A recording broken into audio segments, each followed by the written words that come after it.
Joining me is the curator of the BC Sports Hall of Fame, Jason Beck, and he's here today to talk about his latest exhibit, the sports fashion. Welcome, Jason. Yeah, thanks, Christine. It's good to see you. Good to be back here at the hall together. And it seems like it's been a while. It has been. Feels good to be filming. And so, tell us about the sports fashion exhibit. How did the idea come about?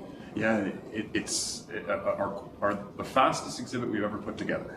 We're calling it a pop-up exhibit because it literally came together in 6 days. 6 days? 6 days, yeah, that fast. We were approaching our reopening in August, and we had our old birthday party space that was essentially emptied out because we couldn't have groups gathering any longer. And what we decided, well, let's theme it, let's turn it into some sort of exhibit. And one of our staff, Nikki Lajeunesse, had this great idea. She said, I always loved the textiles, the jerseys, the uniforms, the fashion that we have in storage, but often don't get to bring that out. And we all kind of looked at one another and said, well, why don't we bring it out? So that's how sport fashion came together. So there's about 60 separate pieces of sport clothing that are featured in the gallery. Did you know you had that many clothing back there? Oh, we did. Oh, this is a drop in the bucket. There's hundreds more pieces in storage. So how did you select? Well, a day later, myself and Shelby McCannell, another one of our staff, who's very well versed with our collection, we went back to collection storage and we kind of had the same question, what do we pick? And we just started gathering items that either were interesting to us or like represented a certain fashion idea or style or era. Sometimes we just picked something because it was, kind of wild and crazy, and we often haven't been able to display some of those items. And we thought, let's just bring everything that's interesting out, that catches our eye, that has a good story, and let's put it all in one place. And so you get a real wide variety of different kinds of items in the gallery. Everything from like a full-body leather jumpsuit that was worn by the Vancouver Nighthawks PR director in the late 80s. It's meant to look like Michael Jackson's Beat It music video suit. And everything from that to a Vancouver Grizzlies jersey to there's a sweater in there that's literally sewn with about 300 signatures I think that was from the mid-1950s. It's just incredible what's in there. It's incredible what we have. Yes, and you said like 67, right? There's just over 60 artifacts, 60 different pieces of clothing in the gallery. Yeah. Do you have a favorite one? I do like that the Vancouver Nighthawks, Nick Sahoda's leather jumpsuit, because it just speaks to me of when I was growing up, and Michael Jackson was huge in the 80s, so I like that piece, and it's so unique. I like that. I also like there's a bomber jacket that's on display, a red and white bomber jacket from Ralph Hutton, who was a swimmer from Ocean Falls. He was a member of the Ocean Falls Swim Club.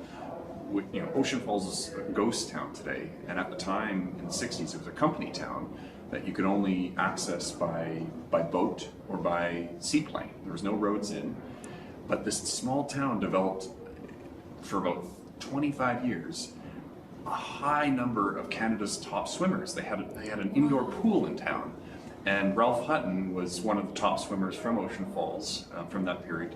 Anyhow, it's a beautiful Ocean Falls Swimming Club jacket, and the colors are really rich, and I just love the story behind it. Yes, and you know what? It's like going down memory lane, and you see the different clothing back then. Is there a skating outfit? There is, yeah. I was actually going to possibly bring that item up too. Victor Kraatz's Riverdance figure skating costume is on display, and if you follow figure skating in the 90s, even if you didn't, Victor and Shae-Lynn Bourne, his ice dance partner, their Riverdance routine was very well known, and that's the costume he wore. There's also Karen Magnussen's 1972 Olympic figure skating costume that's on display. Red with white snowflakes, and she won a silver medal. Canada's only medal of the 72 games wearing that costume.